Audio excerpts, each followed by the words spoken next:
All right, good morning and welcome everyone. My name is Zaina Al-Shaib and I'm the Senior Director for Communications here at the Middle East Institute. Thank you for joining today's On the Record briefing session.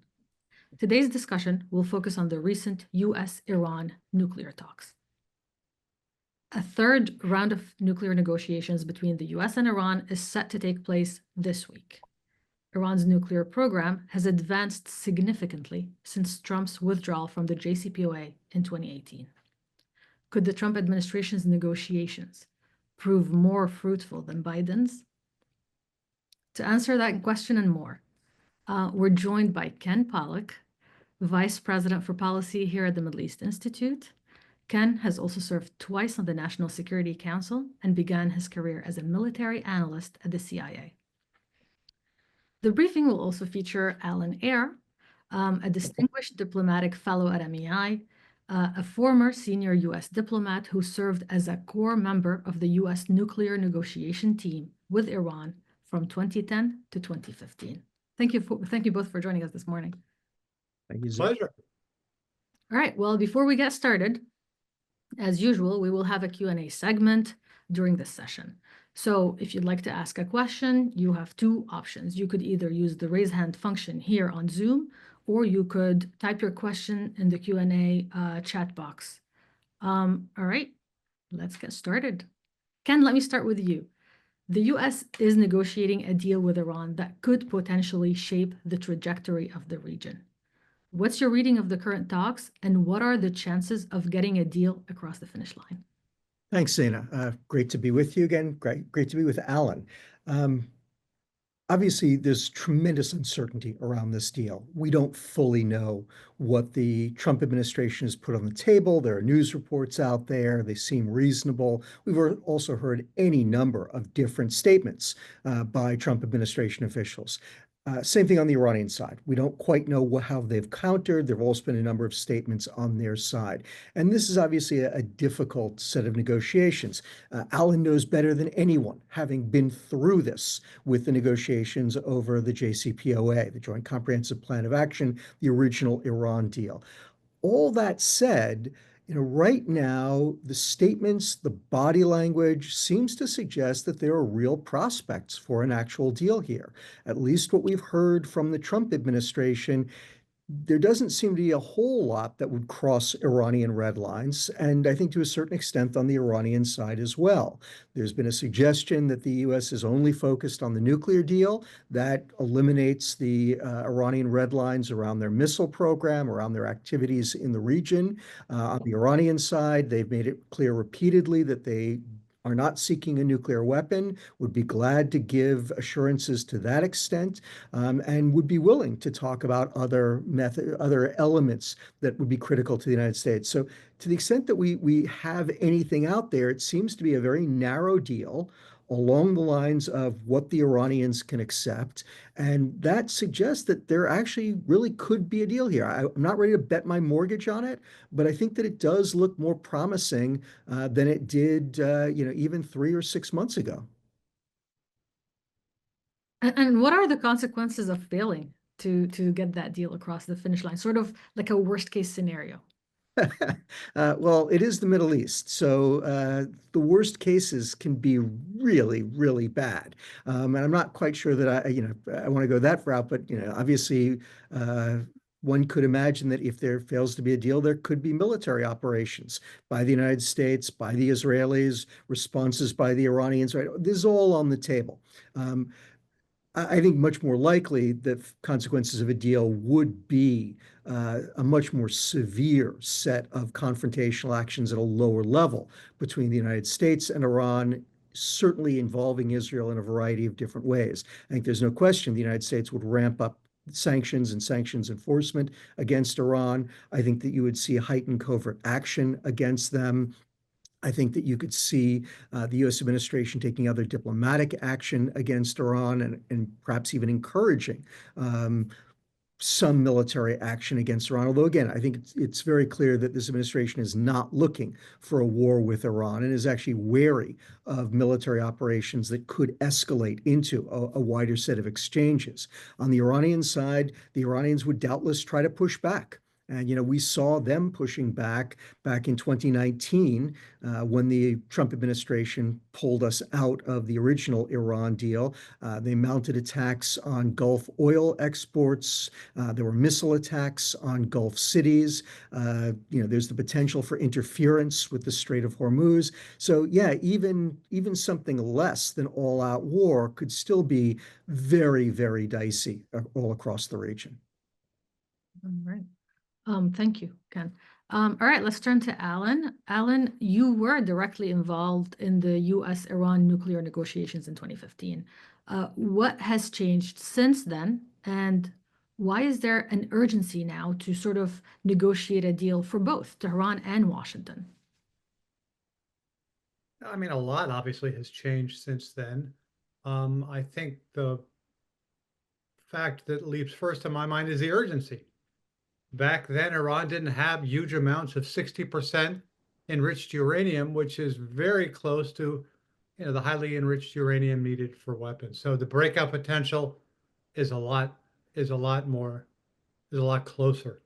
In terms of tactics and strategy, I mean, what's changed now is on the U.S. side, you've got a vastly simpler situation, and that the talks, at least now, are bilateral. You've got a line that goes from President Trump to Steve Witkoff to the Omanis to Iran. Okay, back when we were doing it the last time, first with Bill Burns and then Wendy Sherman handling the portfolio. Not only were they negotiating with the Iranians, they were also negotiating inside the U.S. government, Treasury, NSC, White House, State, DOD, and the P5+1. So there were a lot more balls up in the air, a lot more plates spinning back when Wendy was doing it than now. You've got very clean lines of command and control, at least on the U.S. side. That's in contrast to that, there, at least initially, as Ken said, there was a lot more uncertainty as to what the U.S. goals are. If, as seems the case, the goal is essentially the same as the JCPOA, which is heightened restrictions on Iran's nuclear program in exchange for significant sanctions relief. Yeah, I mean, that's verification, and that seems, as Ken says, quite doable. So for now, you've got bilateral talks. I think they have to go, obviously, to direct sooner rather than later, because direct talks are so much easier than the whole situation. This happened in the early years of nuclear negotiations before Rouhani was president, where we would go to these plenary sessions, JCPOA plenary sessions. You'd have a big plenary session where all the principals would read their speeches in sort of kabuki fashion. Then everyone would scuttle off to the control rooms, and Javier Solana or Kathy Ashton would then pass notes, like it was high school, like hey, U.S., the Iran says this, and we'll tell them this, and that's not hyper efficient. And you need to be efficient because the other key difference now, as opposed to then, is the pace. We didn't have a 2-month deadline back in 2013, or for that matter, any specific time frame that everyone was insisting on. Now you've got President Trump's 2-month deadline. I don't know how hard that is, but more significantly, you've got the UNSCR snapback in mid-October, which is a hard deadline. So that's why I was heartened after last Saturday's some discussions in Rome that they're starting experts talks this Wednesday, because you have to have a fast pace here. Absolutely. Where are the Europeans in all of these negotiations? Do you see them sort of joining the talks at some point? But they're going to have to, because we're going to need their help on UNSCR before mid-October. My sense is the E3 are probably not pleased that they're frozen out of the process at this moment. I think they'd like to have a more active role, as they did. I mean, a large part of what we did from 2010 to 2015, especially after the 2013 General Assembly, when President Obama talked to President Rouhani, Zarif talked to Kerry. I mean, Wendy Sherman and everyone spent a lot of time just coordinating, keeping everyone informed, getting everyone's buy-in. I mean, even though this is now a bilateral talk between the US and Iran, you're going to need massive buy-in. You're going to need buy-in from the IAEA, Director General Grossi, and you're going to need buy-in from, obviously the UN Security Council partners and the E3 and the EU. So again, if we continue to have progress as we get closer to the summit, I would assume we're going to need to reach out to the E3 and get them on board. And one more question before I go to Ken. What caused the collapse of the deal the first time around, and what could be done this time? Because we've already talked about the fact that the parameters of the deal look pretty similar to the JCPOA. What could ensure its continuity this time around? Two-part answer. The long and short of it was I remember during for 2010 to 2015, one of my functions was I was the Persian language spokesperson for the State Department, and I would interview with Iranian media, and they would ask me, they would say, well, what happens if the next president pulls out of the JCPOA? And I sort of smiled smugly and said, well, as long as it's working for everybody, that's quite improbable. But President Trump decided, for reasons doubtless he thought valid and still thinks valid, to pull out of the JCPOA and go for a maximum pressure campaign. So that's what caused, to the extent the JCPOA collapsed. It's still going on, codified in UNSCR 2231, but our participation in it collapsed. And that was due to President Trump thinking then that he could get a better deal by exerting more pressure on Iran. Was there a second part of that question? Oh, yeah, there is no way to guarantee any future deal, period. Okay, Obama didn't do a treaty because he couldn't get it through the Congress. Just like many people are saying it took Nixon to go to China, many people are saying that the President Trump could deliver the US Congress to make it a treaty and to ratify, verify, whatever. That still doesn't guarantee it. Any deal that the two sides agree to will only stay valid as long as it works for both sides. The good news is they're not mutually exclusive red lines. President Trump has said, and this is the key part, his red line is the same as previous presidents. Iran cannot have a nuclear weapon. Okay? Iran can be put in a situation where it doesn't seek to get a nuclear weapon. It's been in that situation up till now. They're a lot closer to seeking weaponization now than they have been before. So to a large extent, I think one has to put Iran in a strategic situation where it doesn't need a nuclear weapon. And so that's where we are. But there are no guarantees, even if we get a deal. Ken, you mentioned it in your introductory remarks. We do see mixed signals coming from the Trump administration. Some in the administration are advocating for complete dismantlement of Iran's nuclear program, while others are expressing sort of willingness for Iran to continue enriching uranium to the level of 3.67% as agreed upon in the JCPOA negotiations. What compromises should the U.S. be prepared to make? Oh boy, Zena, that's a heck of a question.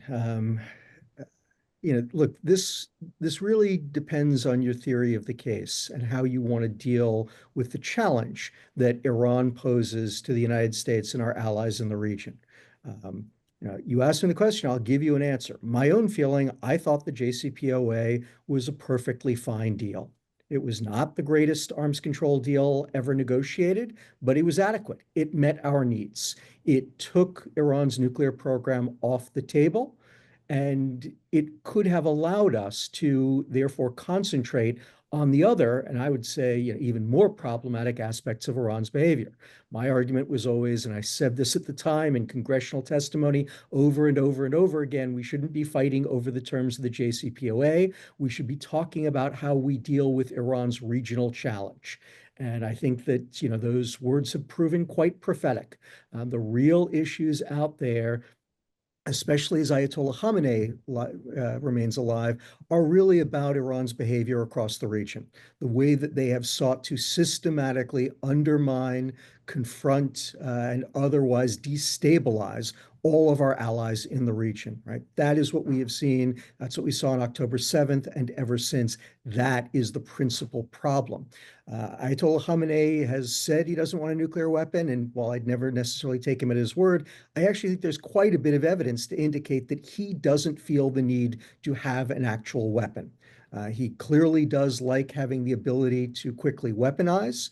And unfortunately, I think that President Trump's decision to withdraw from the JCPOA in 2018 has brought Iran much, much closer to that threshold. I think that right now, judging President Trump's actions then based on where we are today, I think it was a terrible mistake. Now, if he can get a better deal, fantastic, right? But first and foremost, I'd like to see us just get back to the JCPOA. Beyond that, if we can get longer limits on Iran's, longer term limits on Iran's ability to further enrich, on the enrichment capabilities, all that's fantastic. What should we be willing to give? Well, again, I'd like to see us be willing to give on the sanctions and the sanctions enforcement. Those were the key terms of the JCPOA. I think that they're perfectly adequate. What I don't want the United States to give on is all the other stuff that frankly was left out of the original JCPOA. We should not be acceding to a massive expansion of Iran's missile or other military capabilities. We should not be acceding to Iran's outrageous and aggressive behavior all across the region, right? I would have a tremendous problem if the New Deal included any of that. Now, I'll say again, I don't see any indication that the Trump administration is going to make those concessions. But if the Iranians ask for those, I think those should be absolutely off the table. From my perspective, a return to no nuclear weapons program for sanctions for relief, that's the right way to go. Anything that we can get from the Iranians on ballistic missiles, on regional behavior, that would be fantastic. I don't think that it's going to be, well, I'll put it this way, I think that it's going to be very difficult to get that from them. And again, what should we give? We should be giving on sanctions enforcement and frankly, not much else. All right. Let's take a few questions from the audience. We have a question from Scott Seaman. I will ask that question, and then I will go to Azen Marogi. She has her hand raised. So the first question is, if the deal looks like a rehash of the JCPOA, would this expose Trump to criticism, or would his supporters and critics simply accept it as a historic deal and give him credit for it? Ken, can we start with you? Sure, Zane. Apologies. So credit to the administration, right? That's the... Yes. So as I just said, I think we have to start with the fact that the president pulled us out of the JCPO in 2018, and so far that has not panned out for the United States. Right. So far, we're in a worse situation than we were at the time. I think the question really is, what can the administration accomplish in this round of negotiations? If all we do is get back to the JCPOA, the question you have to ask the question, so what was the point of the last 7 years? Did it actually buy us anything? I mean, if we get right back to square zero, back to where we were, it certainly didn't buy us anything. And I can actually come up with, and I'm sure Alan can as well, some problems that it did incur in terms of our reputation, the ability, willingness of other countries to trust us when we sign deals, right? So there were negative impacts even then. So even getting just back to zero probably doesn't mean that it was worth it for us. The question is whether the administration is able to get beyond it, and whether they can put additional restrictions on the Iranians. If they can get we talk about these sunset clauses, right? These different elements of the agreement where restrictions on the Iranians would go away when they elapse. And we've passed one or two of them already. There are a number of others coming up, but they're coming up soon. If the administration could push those further into the future, that would be an achievement. If they can get the enriched uranium out of Iran again, that would be an achievement. So yeah, I think that we can imagine, even under the terms that they're currently discussing things, a deal that you would say, yeah, this is better than the JCPOA. Give the administration credit. They did put us in a better situation. It's just right now it seems like those are going to be tougher. And again, you were starting from current circumstances in which the United States is worse off today, the region is worse off today than it was in 2018 before Trump pulled us out of the original JCPOA. All right, Alan, would you like to add anything to Ken's answer? And we want to hear your thoughts on the sunset clauses specifically. I mean, Ken is spot on. I think this administration can, if they're able to reach a deal, I'm not worried about their rhetoric not being able to justify it. The mere fact that Iran would have to do something with its 60% enriched uranium would give them pretext to say, or context to say, it's a better deal than the Obama deal because, now we got rid of, 60% highly enriched uranium and such an amount. So I'm not worried about the Trump administration being unable to rhetorically justify whatever deal it comes up with. I think this deal has to be different than the previous one in that, yeah, it does have to go longer. And I think there's going to have to be more of a conscious effort made to ensure there's a robust verification regime that includes weaponization. Iran has always been tetchy about IAEA inspectors and its military facilities. That could be a problematic area, but given the fact that Iran has went from 3.67 to 60 relatively easily and relatively quickly, I think it would be good to have mechanisms in place in any subsequent verification regime that gives us visibility into potential weaponization in Iran. I mean, I think many have said, to include, I think, Richard Nephew yesterday at the Carnegie event, the spinal cord of whatever deal we can come up with is verification and elimination of the current stockpiles of highly enriched uranium. All right, let's go to Eisen now, Eisen Marogi. Eisen, you can unmute yourself. Yes, hi. Well, thank you very much for this really very timely topic to me. I just returned from Baghdad last Friday, and I met with a number of very senior leadership, including the Prime Minister. And I also met with a number of Sunni leaders. Dr. Pollack knows many of these people. And I also met with very senior religious leaders on the Shia side. I want to tell you, I have to agree with you, Ken. The Iraqis, top to bottom, wants to see Iran, their hands off of Iraq. And I've heard it in very clear terms from everyone, including the people that I spoke to. To them, this agreement, maybe it's about nuclear Iran ability to, but to them, it's more like getting rid of the influencers among them that are aligned with Iran. And I really have to agree with you. It's, we talk about Iran, but really Iraq is their economic lung. They get all their money from Iraq. And that's the missing point in all of this discussion. And I try to make it clear. I also met with our DCM there and our Mr. Trudeau and people in the economic section. We are absent from really engaging Iraqis, not only looking at Iraq as a secondary player, but really it's a principal player. Iran cannot, they dump their goods, they dump their technology, they dump their, you name it, and their oil to buy dollars and economic know-how to fund whatever evil they want to do in the region. And I think really this is really missing from all this discussion. Iraq is not a secondary role because they are next to Iran, but it's really as a principal financier, unwillingly, that is to say, for Iraqi nuclear deal. This is my 2 cents. You guys understand this more than I do, but this is my observation. I just want to, and the people, President Trump is extremely popular among the Iraqis. They may be afraid to say it, but because of his very strong hands with Iran, and I'm just reporting it as a physician, as a former U.S. military, but that has been my observation, and I just want to bring this to this conversation. And I want to thank you for the opportunity. Have a blessed day.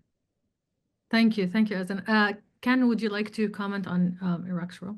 Absolutely, and thank you for those comments, and it's always terrific to hear your insights into Iraq. They're always fantastic, and let me use them to kind of make a bigger point along the lines of the one that I already made and picking up on Azan's, which is that, we have to judge any new nuclear deal with Iran in the context of wider developments in the Middle East, and therefore in the context of America's overall policy toward the region. As I already suggested, I think the greatest mistake that the Obama administration made was not in signing the JCPOA. It was in thinking that the JCPOA somehow solved the problems of the Middle East and therefore enabled them to disengage from the region and to allow the Iranians to run amok. Very famously, President Obama gave that dreadful interview with Jeffrey Goldberg in which he said the Saudis are going to need to learn to share the Middle East with the Iranians, right? And more or less practice that. And of course, President Trump did exactly the same thing. I mean, as bad, if not worse. The Iranians start attacking Gulf oil exports in clear violation of both the Carter Doctrine and the Reagan corollary to the Carter Doctrine, and we did nothing. Right? And this was terrifying to our allies in the region, and it led to them responding in all kinds of unhappy and unproductive ways. The region got worse and worse as a result of this. And my great fear is that the Trump administration may be able to strike a deal with the Iranians and will take the same route that the Obama administration did, believing that now they've got to deal with Iran on the nuclear issue and they can wash their hands of the Middle East and walk away from it. And if that is the case, no matter what the nuclear deal says, even if it is better than the JCPOA on the technical terms, it is going to leave the region worse off and ultimately the United States worse off because it's simply going to enable greater Iranian mischief, greater overreaction by our own allies, and greater conflict in the future when the whole point of this is to try to diminish all of those things. All right, I see Alan raised his hand. Alan, would you like to share? Yeah, I didn't know if I have to raise my hand or whatever. I figured but I wanted to pile in on that point about regional coordination. One of the things that's changed since the last time is that the region as a whole is more supportive of a deal. I mean, I think this time around, unlike last time, the key role is out of Saudi Arabia in terms of getting this deal across the finish line. So, and Foreign Minister Araghchi, as always, is very vigorous in regional coordination. We saw all the statements of support after the first round between himself and Special Envoy Witkoff. And, he's in China, he's gone to Russia. Whereas the U.S., I don't think is as effective in coordinating with its allies on this issue because it faces, a different situation under the Trump administration. When we were doing the P5+1 negotiations, Russia as a P5+1 member was incredibly helpful. They had extensive expertise and experience in negotiating with Iran and dealing with Iran. They just sort of got Iran, I think, in a way the U.S. didn't and might never. So unlike previously, when I think the U.S. did an optimal job in coordinating with its allies for an effective position against Iran, I think this time Iran is really in the lead in terms of working the region and working the international community in terms of support for its position. Having said that, it is still the case that Russia does not want Iran to have a nuclear weapon. China doesn't want. I mean, no one wants Iran to have a nuclear weapon. So it's not as if Iran can move that needle. But in terms of tactics, I think they're positioned to do a far more effective job, unfortunately, than we are at the moment. Absolutely. And we will talk in more details about Russia's role and China's role in all of this in a few minutes. But let's first go to a question from Laura Kelly. Laura is with The Hill. You can go ahead and unmute yourself, Laura.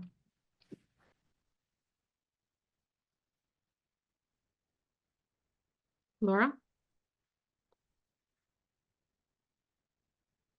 All right, we're having some technical difficulties with Laura, so we're going to go to a question from Kate Winston from S&P Global. Kate says, in recent weeks, the Trump administration has issued more rounds of sanctions on Iran, including sanctions today on Iranian LPG exports.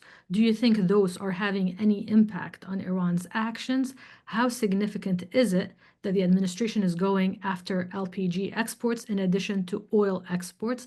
Alan, we can start with you. At the risk of being flippant, when it comes to sanctions, first we hit the low-hanging fruit, then we hit the high-hanging fruit, then we took out the branches and we've deracinated the tree. So there's to a large extent, new sanctions are of two types. One, they're either whack-a-mole, where you're trying to find some entity that Iran is now using to evade sanctions, and you get that, and that's good. And some is just to keep sanctions going out. So will new sanctions against Iran of this nature be effective? Sure, they will, but nowhere near as effective as the original tranches of sanctions that have been issued. So we should keep doing sanctions, but we shouldn't kid ourselves that any marginal sanction we do now is going to really move the needle. I mean, Iran is feeling massive economic pain, partly due to sanctions, partly due to just sustained incompetence and corruption. And even if Iran gets the deal, even if there is a new JCPOA plus, Iran is still going to have massive, substantive economic problems that will not go away. Ken, would you like to add? Yeah, actually, let me jump in on this one because I think it is a great one. And just to pile on with Alan, I think my sense of what the administration is doing is that they're trying to keep up a drumbeat on the Iranians, that more and more and more pressure is going to be applied. And the administration has declared, once again, maximum pressure. I think the reality is that they're far from maximum pressure. There's actually a lot more that they still could do. And I think that they're very deliberately holding it in reserve because they do understand that the Iranians would love to play for time, that one of their strategies may well be to just see if they can talk the U.S. through 4 years without necessarily signing an agreement, especially if it's not one to their liking. And so the administration is trying very hard to kind of keep a whole bunch of powder dry that it can start applying to push the Iranians further if the Iranians do prove recalcitrant or seem to just be trying to sandbag us. Now, they're different kinds of things, and they're much more about sanctions enforcement. In fact, some of them speak to the points that Aizen made earlier in terms of things that the United States could do, for instance, to Iraq.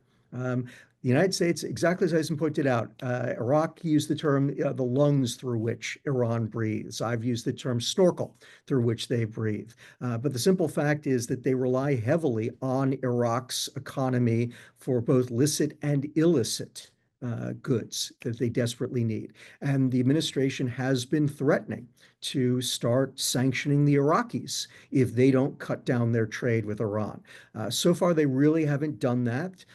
They've, again, been threatening, trying to push the Iraqis, but there is a lot that they could do to Iraq, which would have a very adverse impact on Iraq, but which would also, therefore, have a very adverse impact on the Iranians. Another one out there is enforcement of sanctions in terms of the illegal trade in Iranian oil that goes across the Indian Ocean over to China. The administration has threatened to start intercepting those ships. To my knowledge, they have not done so yet. They could start doing so. And so I think this is what we're seeing from the administration, continuing to try to put more and more pressure on the Iranians, but really holding back the things that would have the greatest impact on Iran, which are really about sanctions enforcement when it comes to Iran than they are about new sanctions on them. Thank you. Laura, we're gonna try one more time with you. Can you unmute yourself? Okay, can you hear me? Yes, we can hear you. Okay, great. Okay, a little greedy with my questions. You don't have to answer all of them.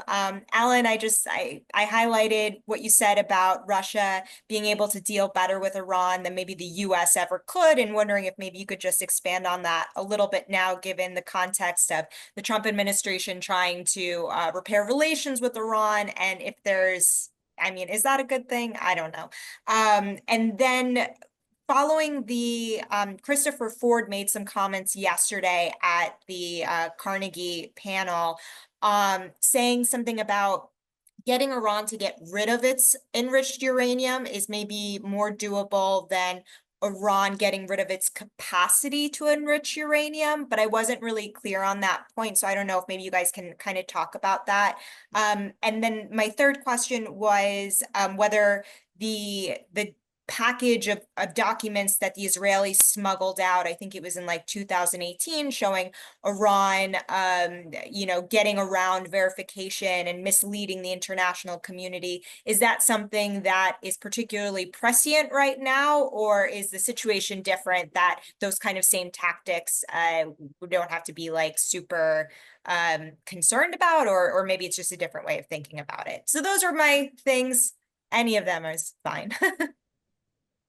Thank you, Laura. Alan, you want to get started, and then we'll go to Ken? Sure. In terms of Russia, I mean, my point was Russia just groks, to use that great word from Stranger in a Strange Land. They just viscerally get Iranians and are able to negotiate successfully with them than we do. Part of that's due to the strategic situation. Part of it is they've been negotiating with Iran, since the Treaty of Turkmenchay, Golistan, and before then. So, I mean, that doesn't mean we're incapacitated. I'm just saying Russia's help was very useful in the P5+1 context. We worked closely with them and it was very effective. And I think for obvious reasons, that's lacking now.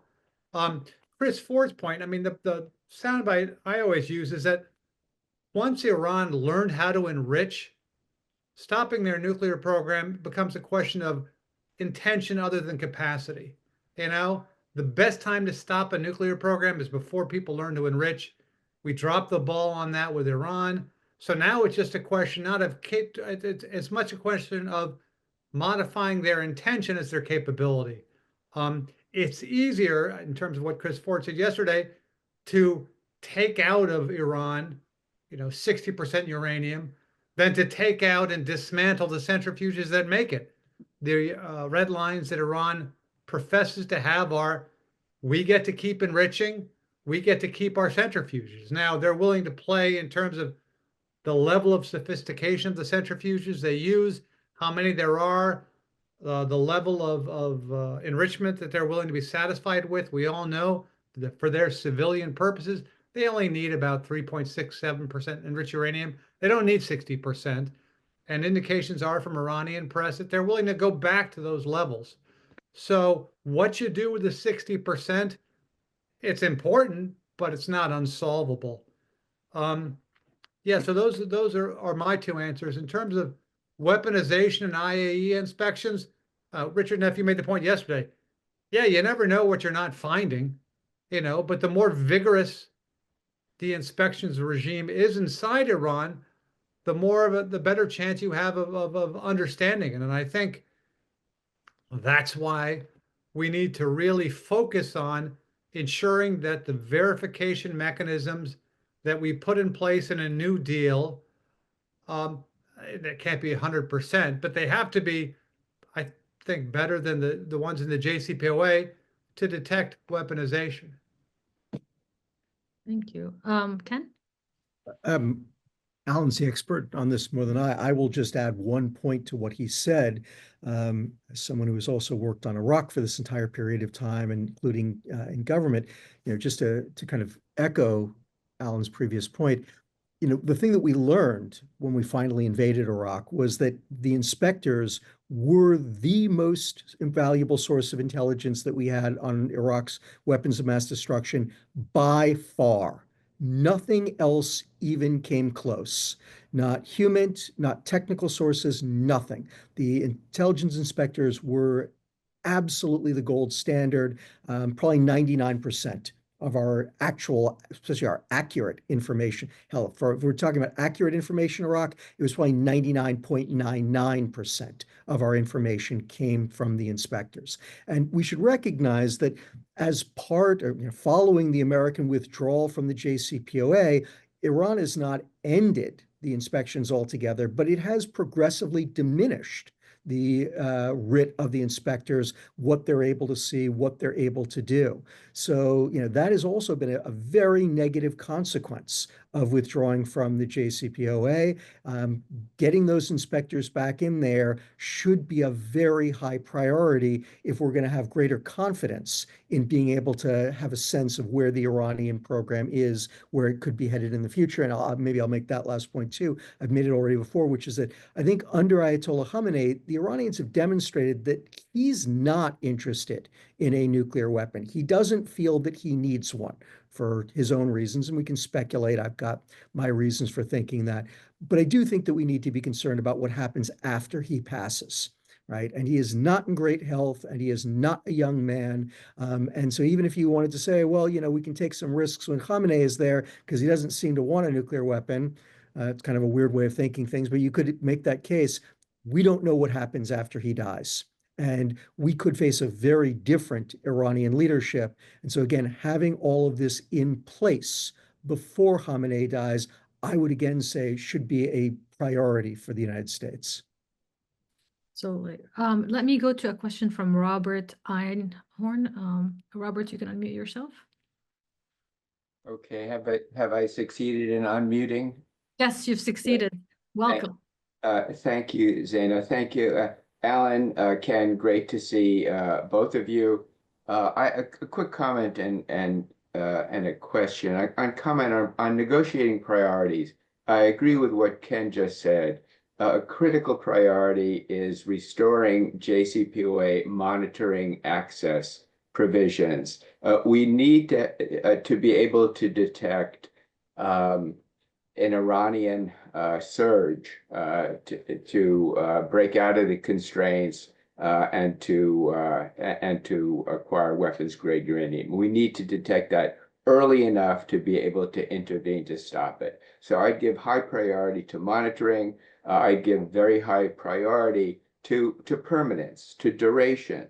I think it's possible this time around that Iran would, if it were comfortable with the enrichment constraints, it would make them permanent. And I think that's a permanence and early detection of non-compliance, for me, are higher priorities than having a very lengthy breakout time. I think the 12 months for the JCPOA, we overachieved on that. We could do with much shorter breakout time, 6 months, 4 months, but early detection and permanence would be my priorities. Question, Alan, you put your finger on a key issue in the negotiations, and that's Iran's demand for some kind of guarantee that the economic benefits they expect will be durable, will be sustainable, and in particular, that a future US administration won't withdraw. You're correct, it's impossible, legally impossible to give that kind of guarantee, even with a US treaty, and I agree, Trump could get 2/3 of the Senate. He could get a treaty, but he can't guarantee that future administrations will not overturn it. Now, a novel idea has emerged in this regard, and you find it in Foreign Minister Araghchi's op-ed in the Washington Post. He talked about the possibility of giving American businessmen, investors, a stake in the Iranian economy. And if it has a stake, it won't, it will be a lobby for maintaining the deal. Very, very interesting. I mean, it would require the United States to relax what are called the US primary sanctions, which prohibit American persons from doing business with Iran.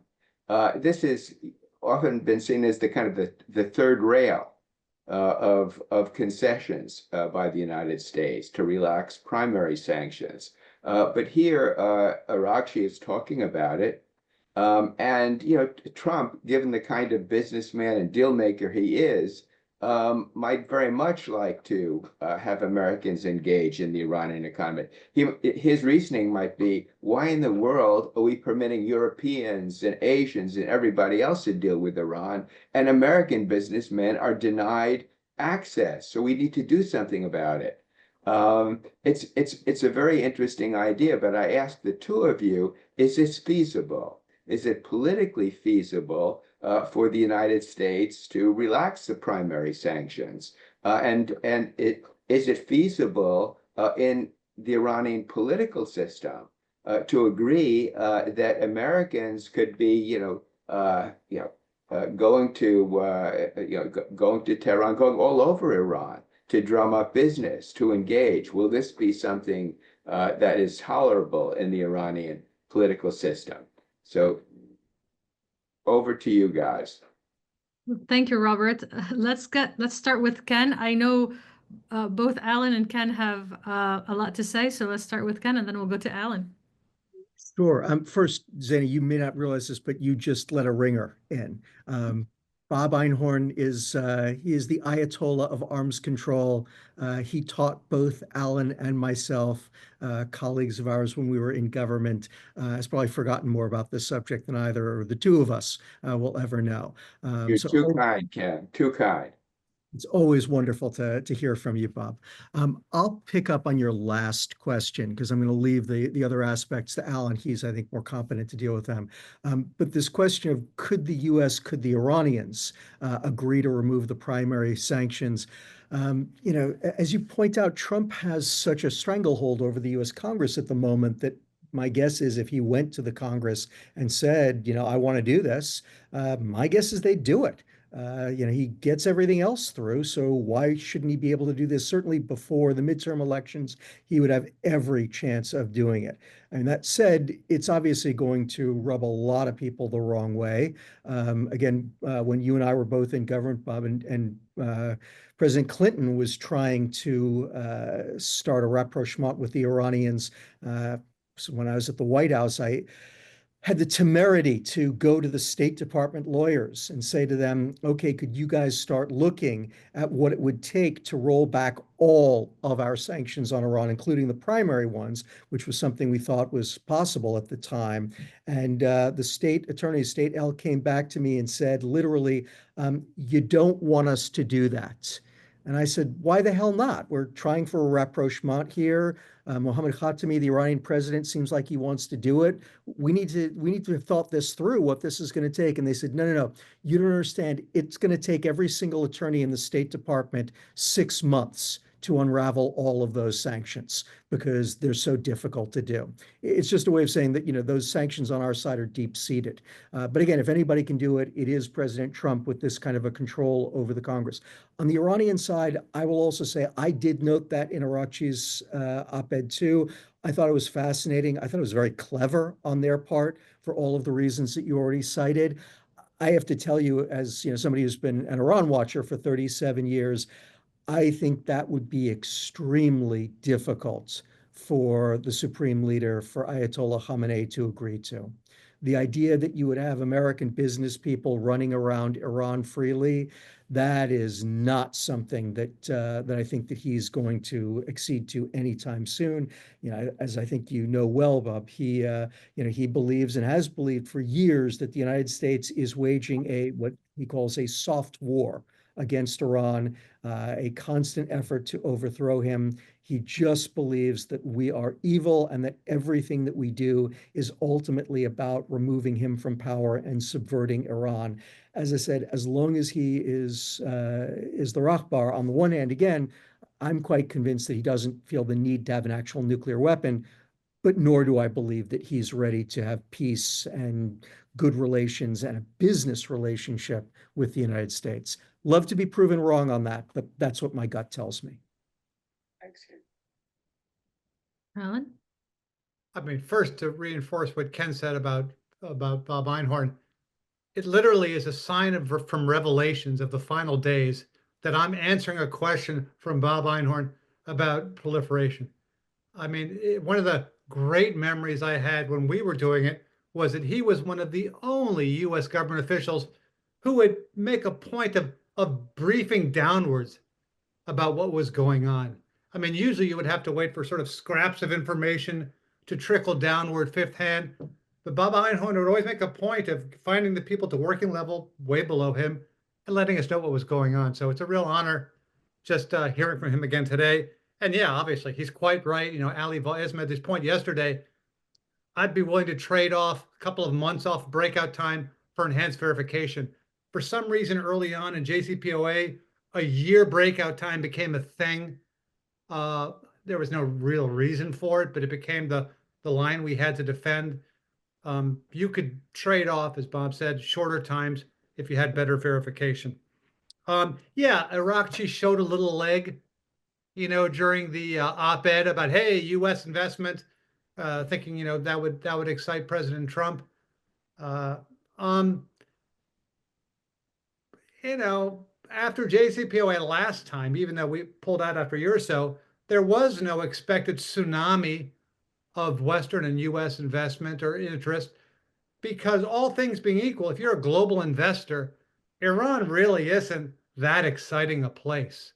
You know, I mean, for the oil and for energy companies, yes. And in fact, I think the key fork in the road in bilateral U.S.-Iran, bilateral U.S.-Iran relations came with the Series B Conoco deal in, what was it, 95 or so, where Conoco was going to invest in Iranian infrastructure through, I think, a Dutch subsidiary. And then at the last minute, you know, President Clinton killed it.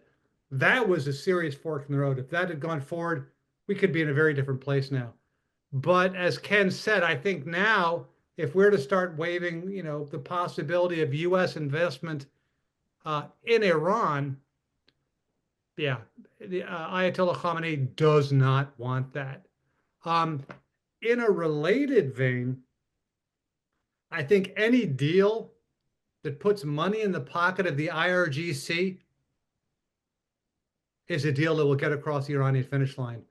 I mean, one of the reasons the IRGC was having frissons of terror back last time was they were worried about Western investment coming in and diluting their stranglehold on the Iranian economy. Okay, so, you know, people sometimes ask me, what does it take for the IRGC to accept rapprochement with Iran? Excuse me, with the U.S. I think the day they make more money from good relations with the West than they are now, that's a key moment. But I don't think that Irakchi's waving the flag of possible U.S. investment in Iran is really going to get anywhere. All right. I have several questions from Roger, from Joe, so I will combine several, and it's about Israel. So reporting suggests that Israel has plans to strike Iran's nuclear facilities, as they were planning on doing it as early as next month. But Trump did not support those plans, and Israel seems to want a Libyan-style dismantlement of Iran's nuclear program, a scenario Iran rejects. What will it take to get Israeli buy-in? Ken, let's start with you. Sure. So I think one of the more interesting things that we've seen over the last couple of months is that far from being Israel's errand boy when it comes to Iran, President Trump is striking a very different line. I think you only had to look at Prime Minister Netanyahu's face and his rather sparing comments when they met in the Oval Office to recognize that what President Trump is planning to do is not Israel's preferred approach to Iran. Right? And in particular, you know, we've seen this over and again every time that administration officials say it's all about the Iranian nuclear program and basically nothing else. The Israelis balk as loud as they possibly can. Right? The Israelis are not at all happy with what they're hearing from Trump. And at the end of the day, you know, the United States, and particularly President Trump, have tremendous influence with the Israelis. And I think the Israelis are just going to have to accept whatever he agrees to. Now, they have all kinds of capabilities of their own. They certainly can, mobilize diplomatic opposition. They have a phenomenal covert action program. And my God, what Mossad has been able to do to the Iranians over the last 10 or 15 years is beyond belief. And I say that as a former CIA officer, right? It's just unreal what Mossad has been able to do. So Israel has some capabilities. That said, let's also recognize, I want to make this point, a military strike against Iran would be incredibly demanding. Not so much the strike itself. I actually think that the Israelis have the capability to do an enormous amount of damage to the extant Iranian program. The real issues there revolve around questions of the future the day after the strike. Right? What does Iran do? And do the Iranians in particular decide that after suffering through an Israeli strike, they have to acquire a nuclear weapon as being the only way to prevent subsequent Israeli strikes? This has always been the great problem, both for the United States and for the Israelis when it comes to a military attack on Iran. It's not how much damage can you do in the near term, it's can you prevent the Iranians from reconstituting over the long term? And if you can't, is a strike simply making an Iranian nuclear arsenal a certainty a year or two or three afterwards? And it's worth noting that that article in the Times was suggesting that even the Israelis only believe that they might set the program back a year. Right? So, okay, what are you going to do at the end of that year? Right? Are you going to bomb again? You think you can? Right? This becomes incredibly daunting at a kind of diplomatic and political level. And of course, it becomes more and more challenging militarily. So for the Israelis, the New Deal actually is the best option for them. Right? The best thing for them is to get a new deal that goes beyond the JCPOA. Although, again, you've had any number of Israelis, at least in side comments, make the point that they'd take the old JCPOA at this point in time, because they recognize the point that both Alan and I made before. I made it a little bit stronger, that where we are today is worse than where we were back in 2018. Absolutely. Alan? Again, just my quick answer would be, I don't really, I'm not, Israeli buy-in is a bridge too far. I just want to make sure that the U.S. administration is able to prevent unilateral military action on the part of Israel that just causes everything to go pear-shaped. All right. We have a few more minutes left. Ross has been very patient. Amia is Ross Harrison. So Ross, thank you for your patience. Thank you, Zaina. Thank you, Ken, and thank you, Alan. I think one of the differences between 2015 and 2025 is the how robust the Iran's axis of resistance is. It was fairly robust in 2015. As we've seen, it's become more tattered over the last 18 months. So I would like maybe both of you to comment on why you think that a more comprehensive deal involving not so much their missile program, but their regional activities is out of reach, since given the differences between now and 2015. Thank you very much. All right, Alan, you want to get started? Sure. Yeah, it's a different situation, but just in terms of logic, solving two contentious issues with Iran is harder than solving one. There was a conscious decision made when we did the JCPOA to focus on the nuclear issue, because Kareem has said this, lots of people said this. Any issue is tougher if Iran has nuclear weapons. So I'm not saying we shouldn't talk about Iran's destabilizing effects in the region, its network of proxies, missiles, human rights.